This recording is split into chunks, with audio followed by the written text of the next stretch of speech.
Olá, ouvintes, bom dia, boa tarde, boa noite, seja qual for a hora que você está nos ouvindo. É um prazer saber que você está prestigiando o nosso primeiro podcast da CSP. Meu nome é Rodrigo Saporiti, sou consultor, diretor de projetos corporativos da CSP, que é uma escola especializada em cursos EAD nas áreas de segurança privada, segurança pública e segurança do trabalho. Hoje eu estou aqui com o Claudinei Sugano, que é coordenador de ensino da CSP. Claudinei. E aí, tudo bem? Um prazer estar aí no podcast. Com certeza vamos estar falando aí sobre muitos assuntos na área do gerenciamento da crise. Vai sanar bastante dúvidas. Muito tempo de casa que você tem, né, Claudinei? Já? 2 anos aí já ajudou a construir a casa, até.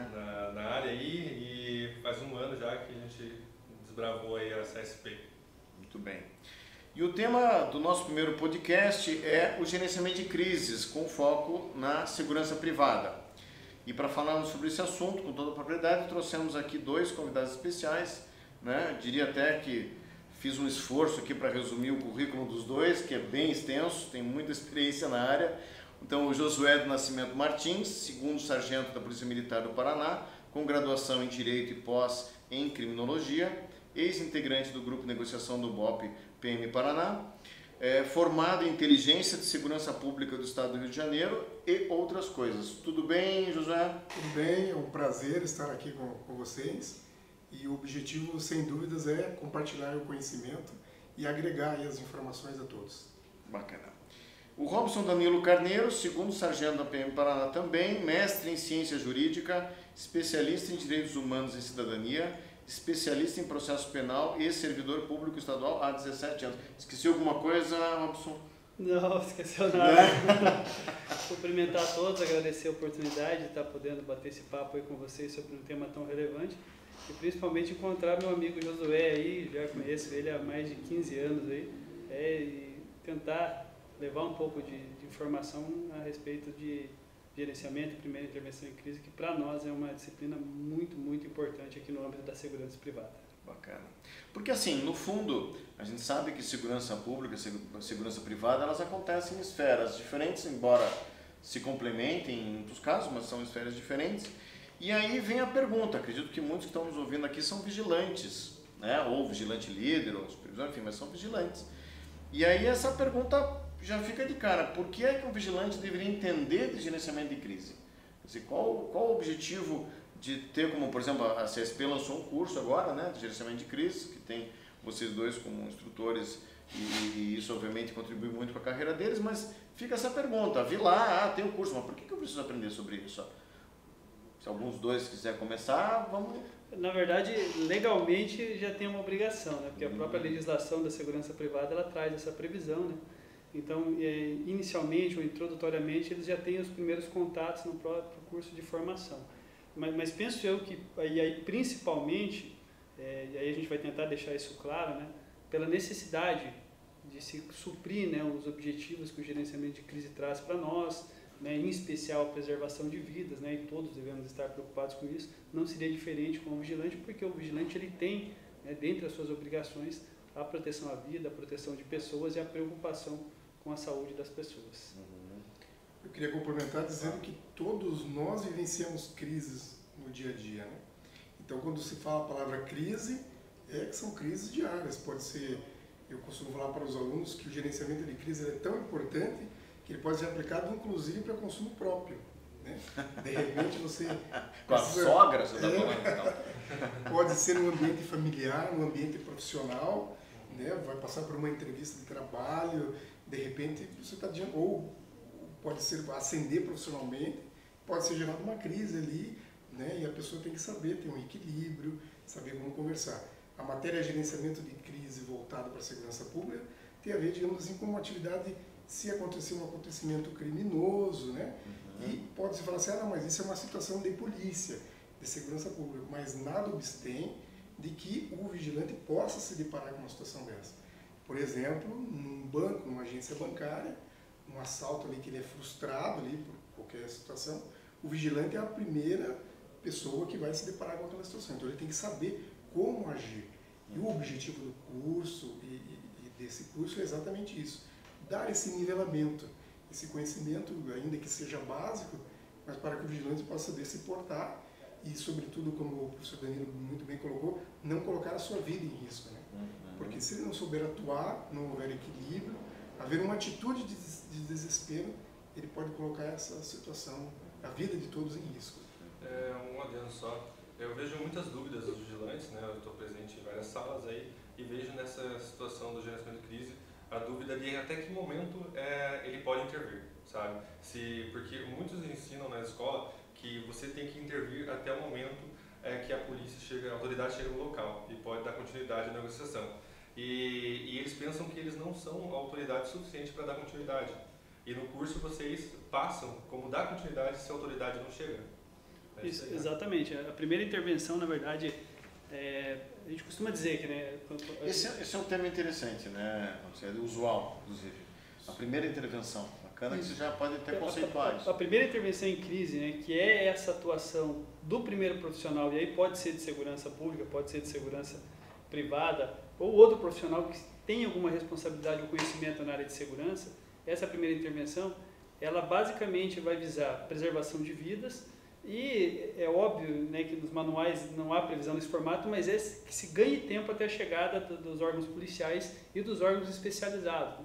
E isso acontece, é óbvio que essa análise daí vai ser feita pelos especialistas, mas existem situações, existem circunstâncias, o Josué inclusive já vivenciou situações assim, em que o primeiro interventor, ainda que não fosse policial, ainda que não fosse especialista, ele precisou permanecer. Então isso vai poder acontecer com o vigilante, né? Dependendo da dinâmica em que os fatos estão se desenvolvendo, se o negociador entender, né, que existe a necessidade de manutenção dessa pessoa ali nas tratativas, é lógico que com proteção e com orientação por parte de quem é especialista, né? Isso vai poder acontecer sim. Porque acontece uma situação, vamos supor, uma situação de um shopping, né, onde é feito reféns e a autoridade não consegue chegar a tempo, o órgão especializado, e ele precisa intervir antes que acabe acontecendo ali um massacre, né? Sim, então ele precisa agir com a voz, né? Precisa ter ali a ação, né? Como bem colocou o professor Danilo, o que acontece? Tem algumas situações que o causador do evento crítico, seja o marginal, o mentalmente perturbado, ele acaba desenvolvendo uma relação de confiança com aquele primeiro interventor. Então, quando chegam as equipes policiais e especializadas, ainda que com todo o conhecimento, o causador do evento crítico, ele quer que permaneça aquela pessoa, que pode ser um vigilante, pode ser uma pessoa da sociedade comum que esteja naquele local e desenvolva aquela primeira intervenção. Porque ele gera ali uma confiança, ele quer que ele permaneça. Uma sintonia, né? Exatamente. Essa decisão, ela parte dos especialistas, dos negociadores, né, que vão chegar e vão avaliar. Se aquela pessoa estiver se conduzindo, se portando bem, não criando um nível de estresse alto para o causador do evento crítico, ele permanece. Se não, de uma forma programada, é feita essa mudança, sem que haja um embate, né, contra o causador ali, porque o objetivo é minimizar os riscos, né, e diminuir o estresse ali da pessoa, para que aquela situação não se evolua para um risco de vida a todos que estejam ali presentes. Entendi. Você chegou a usar esse termo, evento crítico, né? Evento crítico é um termo usual também nessa matéria. Sim, o evento crítico, na verdade, até tem um conceito que é dado pela polícia americana, que exige uma solução, uma resposta rápida. Então, todo evento crítico, né, causado ali por uma pessoa, pode ser mentalmente perturbado, pode ser um marginal que tentou fazer um assalto, por exemplo, e foi frustrado aquela ação criminosa, e exige, sobretudo, a resposta, né, uma ação da polícia. Por que da polícia? Porque vai existir técnicas ali que vão ser uma resposta técnica que vai existir, e às vezes o vigilante ou outra pessoa comum não tem esse conhecimento mais profundo. Então, como o professor Danilo chegou, ele faz com que esse estresse seja diminuído, ganha-se tempo até a chegada da autoridade policial que vai conduzir esse evento crítico. E esse estresse, quando esse causador está armado, pior ainda. Quer dizer, existe... claro, isso deve ser potencializado, né? Se a pessoa está com uma arma branca é uma coisa, a pessoa está com... Até, Rodrigo, é até interessante você falar isso, porque quando a gente trata ali dos 10 passos da crise, a primeira ideia que é localizar o ponto crítico e colher as primeiras informações, já desde esses momentos iniciais é interessante que essa pessoa que esteja agindo como primeiro interventor, ela tenha essa preocupação, né? Porque a gente fala assim, o indivíduo armado do quê? Né? Então ele pode estar armado com estilete ou com um fuzil AK-47, com explosivo, né? O Josué mencionou que ele pode ser um mentalmente perturbado, então de repente pegou qualquer ferramenta e está utilizando aquilo como arma, uma pessoa que está praticando um crime. Ou ainda, outra possibilidade que é de ações terroristas, ações de fanáticos, né? Então esse tipo de informação o primeiro interventor ele já vai tentar colher inicialmente para que as medidas sejam adotadas. A primeira medida que a gente sempre orienta, né, o profissional de segurança privada com a crise constatada é que já inicia a realização de perímetros, né? Então ele começa a iniciar e esse perímetro ele vai depender exatamente das características da crise, né? Então esse evento crítico ele se formou a partir de 2 indivíduos armados, 10 indivíduos armados, arma explosivo, arma estilete, isso é que vai servir muitas vezes para definir. É claro que o profissional de segurança privada nem sempre ele vai ter, né, a possibilidade de fazer a gestão. O Claudinei deu um exemplo que talvez seja o exemplo mais interessante para nós, que é o shopping center, né? Querer que o vigilante feche o shopping estação no horário de almoço porque alguém está dizendo que vai cortar o pulso no banheiro, a gente não sabe até que ponto que o vigilante, né, vai ter esse poderio, ele vai ter que consultar gestores ou pessoas especializadas. E o que a gente passa no curso é isso, né? Ele precisa ter o conhecimento mínimo e uma atuação mínima. O restante ele vai depender, né, de todas as questões envolvendo questões administrativas, né, questões, e aí para que a polícia possa chegar e adotar as medidas cabíveis. Se me permite só complementar que existem protocolos. Então, por exemplo, quando o Deniro falou a pessoa armada, então dependendo do armamento que as pessoas estejam, se é um mentalmente perturbado e ele está armado, aí é a polícia que é chamada através do BOP, que existe a equipe de negociação, que eles vão dar essa resposta. Se for mentalmente perturbado e está em altura, por exemplo, numa torre, num prédio, está desarmado, nós temos uma equipe do Corpo de Bombeiros, que é da equipe do GOST, que eles também são negociadores treinados, porque se está em plano elevado, pode colocar em risco a vida do negociador. Então vai o bombeiro, porque ele tem toda a técnica, tem todo o material, a cinta, o preparo ali, para poder também não colocar em risco a sua integridade. Então existem protocolos. Quando o vigilante se deparar com essa situação, ele saberá mentalmente perturbado, desarmado. Ele vai acionar a polícia, os primeiros policiais já vão chamar uma equipe do Corpo de Bombeiros que vai poder acompanhar. Se estiver armado, aí vem uma equipe tática do Grupo de Operações Especiais, que tem todas as ferramentas, né, e o preparo para lidar com essa situação. Muito bacana. Dá para ver que é bem mais complexo do que a gente imagina. É um curso, na verdade, o curso acaba até ficando curto se for pensar nessa situação, né? Porque você consegue mostrar vários outros pontos que você tem que analisar para ter uma análise técnica da situação mesmo. Exatamente. E no curso parece que vocês até comentam alguma coisa sobre o conhecimento que o vigilante tem que ter sobre alguns instrumentos que a polícia tem para reduzir o risco. Que instrumentos seriam esses? Na verdade, a gente vai trazer as alternativas táticas, né, que são utilizadas pela polícia. Porque inicialmente, até muitas vezes as pessoas pensam com uma certa limitação, e eu já ouvi muito isso que o Claudinei falou, até do próprio profissional, né? Não, mas eu não tenho o que fazer, eu não sei o que fazer, eu não tenho experiência. Na verdade, você talvez seja uma ferramenta mais importante do que você pode imaginar. Porque quando você conhece as alternativas táticas, a gente apresenta elas no curso, que a polícia dispõe para enfrentar esse tipo de crise, o próprio primeiro profissional ele já começa a vislumbrar. Eu vou te dar um exemplo. Nós temos uma alternativa tática chamada invasão tática. Ela é a última alternativa porque ela traz muito risco para os envolvidos, em especial para os policiais, quando eles ingressam no ponto crítico para tentar tomar esse ponto crítico, né? Seria uma alternativa final.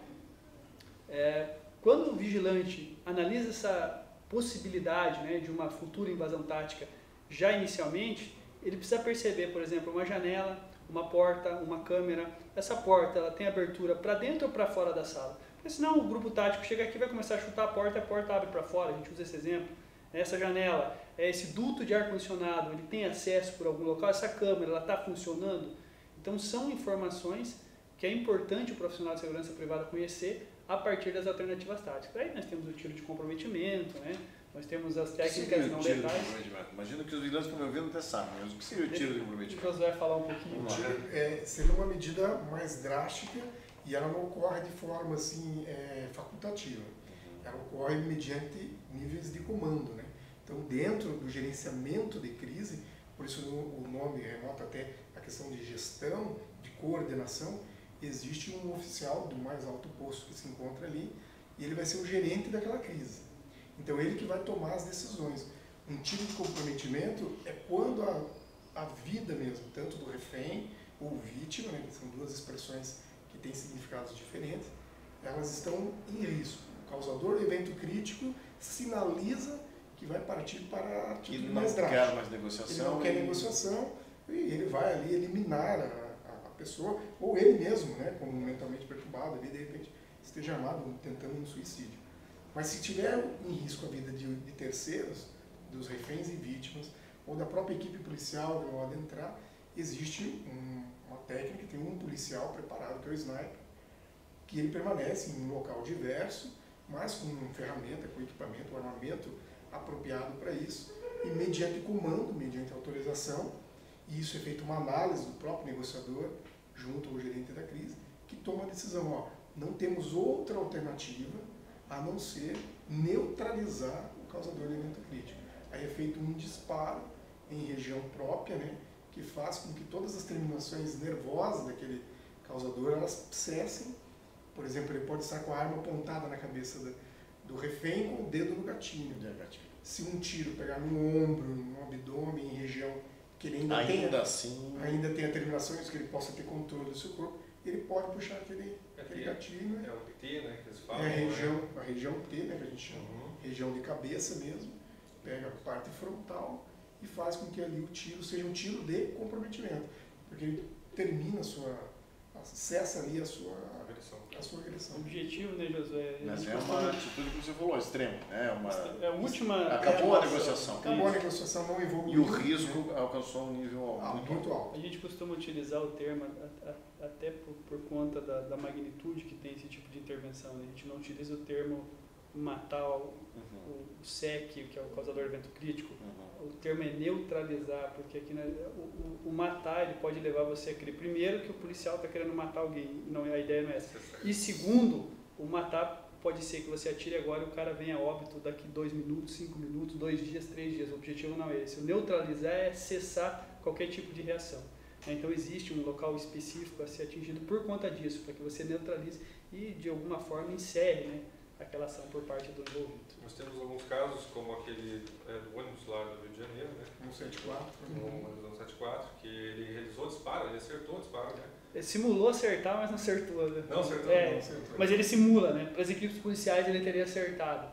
Né? Ele simula, ele atira dentro do ônibus e pede para a pessoa simular que está baleada. A pessoa fica caída lá para fim. Depois é percebido isso, depois isso até em documentários e filmes isso é demonstrado. Né? Na verdade ele não tinha acertado. Mas para quem via externamente ele teria acertado. E daí houveram críticas, né, em relação a... O caso mais recente que a gente pode trazer como exemplo foi também no Rio de Janeiro, do ônibus, que o indivíduo manteve várias pessoas, em torno acho que de 30, um pouco mais de pessoas como reféns dentro do veículo, colocou sacos de gasolina pendurado, né, fios assim, e falou que ia com um isqueiro na mão e que a qualquer momento ele ia incendiar o ônibus e aquelas pessoas.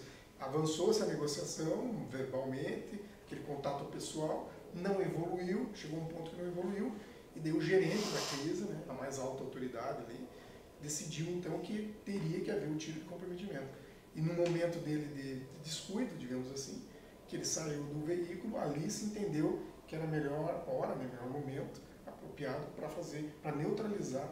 Foi o momento que ele saiu do veículo, não colocou os reféns em risco, né, até o tiro, o disparo, e o disparo foi na região dele e comprometeu ele. E cessou-se então aquela crise. Muito bom. Bom, e a gente falou aí da primeira intervenção e eventualmente no curso fala-se sobre os 10 passos, né? Então deve ser esmiuçado esses passos, acho que isso deve estar muito bem colocado. Tem algum passo mais importante que o nosso ouvinte deveria saber? Tipo, olha, esse aqui não pode faltar. Na verdade, quando a gente fala dos passos, principalmente dos passos iniciais, a localização do ponto crítico principalmente, né, a gente vê com um grau de preocupação maior no seguinte sentido, que você não se emocione inicialmente ao receber a informação sobre uma crise e deixe de colher informações que vão ser importantes. Né? Então, de repente, alguém aborda um profissional de segurança e informa ele, tem alguém ameaçando se matar no banheiro. E ao invés de colher melhores informações, né, como você sabe, está falando que vai se matar como, tem arma, não tem arma, o indivíduo sai correndo lá para o banheiro, já não sabe nem qual banheiro que está, quando volta, então às vezes acaba perdendo informações iniciais. E outra questão relacionada a isso é não entrar no ponto crítico, né? Então, a partir do momento que você tem essa informação, que você se aproxime. A gente costuma dizer que o profissional de segurança tem que evitar ao máximo correr, porque quando você corre você perde, né, a segurança, você perde um pouco da sua estabilidade.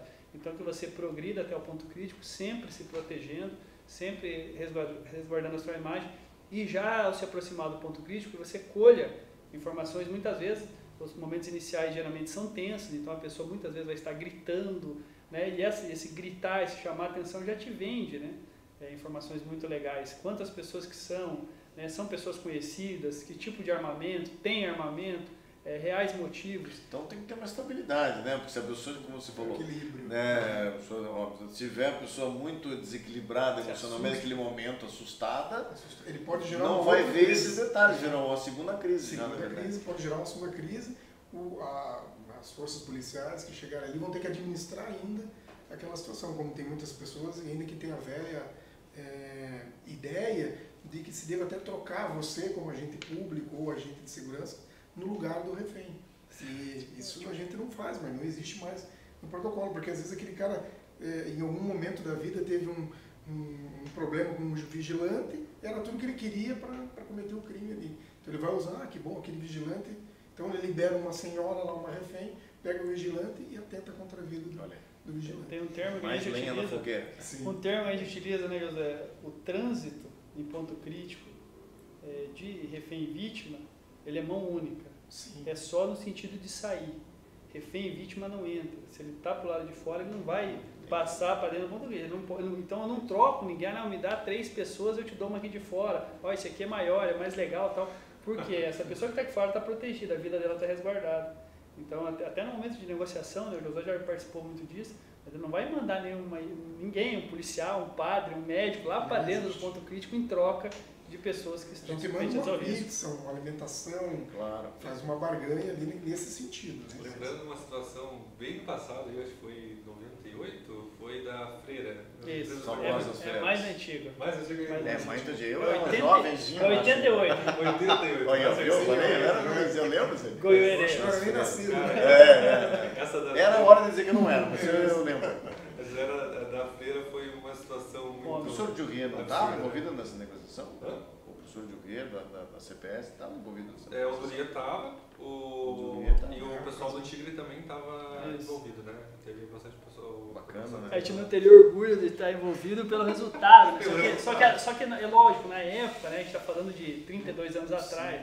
Eu costumo sempre, quando a gente trata com alunos disso, perguntar quem era nascido aqui em 88, a grande maioria não era. Então, quando você pega 2021, né, com todos os acessos que a gente tem à informação, a conhecimento, a tecnologia, hoje você faz o curso de gerenciamento de crise online pela CSP. Naquela época você não tinha nem como saber o que significava gerenciamento de crises, né? Mas ainda assim é triste o desenvolvimento da situação. Até comentava com o José outro dia que quando a gente pega esses casos, em especial no Brasil, muito ruins, eles são antigos. Né? E quando a gente trata do Paraná, casos muito ruins, assim, a gente tem exemplos, mas eles são muito antigos, assim, há mais de 25, 30 anos atrás. Não é por incompetência, porque não se tinha realmente uma doutrina, né? A gente não tinha uma teoria instituída já sobre o tema, né? Como a gente tem hoje. Né? Hoje isso já não pode mais ser aceitável em hipótese alguma. Exatamente. Teve várias situações desse jeito aí.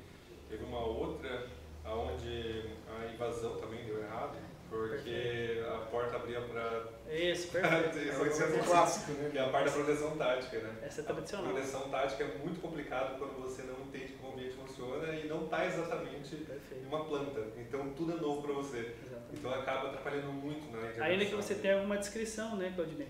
É por isso que a gente fala que o profissional de segurança privada, imagine o tamanho da importância dele. Ele sabe muitas vezes, por exemplo, que mobília tem naquele ambiente. Né? Então ele vai saber o que pode... Exatamente. A tranca da porta funciona? Qual mobília pode estar sendo colocada em frente à porta? Qual parede é livre? Porque o Comando de Operações Especiais trabalha, inclusive, com explosão de parede para ingressar em ponto crítico, mas ele precisa saber qual parede é livre. Né? Senão ele explode uma parede que tem um cano de água lá e complica tudo. Vira uma bagunça. Né? Inclusive uma janela que pode servir de fuga para o criminoso, um dos criminosos. eles têm que saber também, o vigilante conhece a planta do local. Ele vai Qual é a saber. importância? Ele vai dizer, ó, nesse ponto crítico tem uma janela que dá saída para tal lugar. Vai ser colocada uma equipe policial ali para fazer o resguardar, né?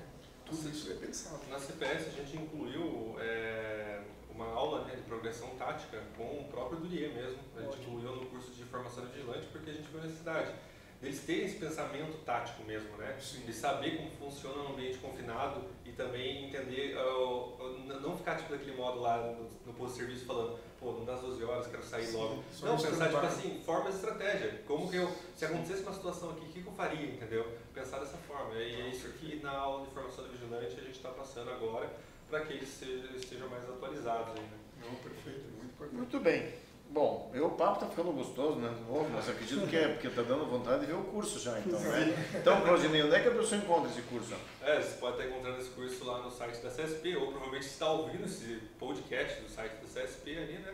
A gente também está publicando em outras redes sociais, provavelmente até no YouTube. E você pode acessar lá e estar adquirindo o curso. Lá no site. No site da CSP, né? cspcursos.online. Você pode também seguir nossas redes sociais, no Instagram e no Facebook, beleza? E qualquer dúvida que vocês tiverem, pode estar entrando em contato pelo telefone que você pode estar encontrando no site também, ou pelo número 9991570707, beleza? Chega, 041? 41? Ah, tá. Verdade, 41. Você fala. Tá bom, meu querido. Então tá. Bom, eu agradeço aí, Claudinei, as informações, que chamo assim das paroquiais. Agradeço a presença do Josué Nascimento Martins e do Robson Danilo Carneiro, que foram realmente de uma experiência filtrada para que o vigilante realmente entenda a importância do tema. Tá? Gostaria muito de receber vocês outra vez também aí para a gente esmiuçar, porque eu já vi que tem muito caso aqui para a gente exemplificar. Eu já vi que a vida dele tá muito cercada do que vocês podem contribuir. Muito bacana. E eu também agradeço. Então a gente pode se ver aí no próximo podcast, né? Tomara que a gente consiga fazer um por mês, né, Claudinei? Claro. Acho que é isso aí. Obrigado, então, você ouvinte. Até a próxima. Até a próxima.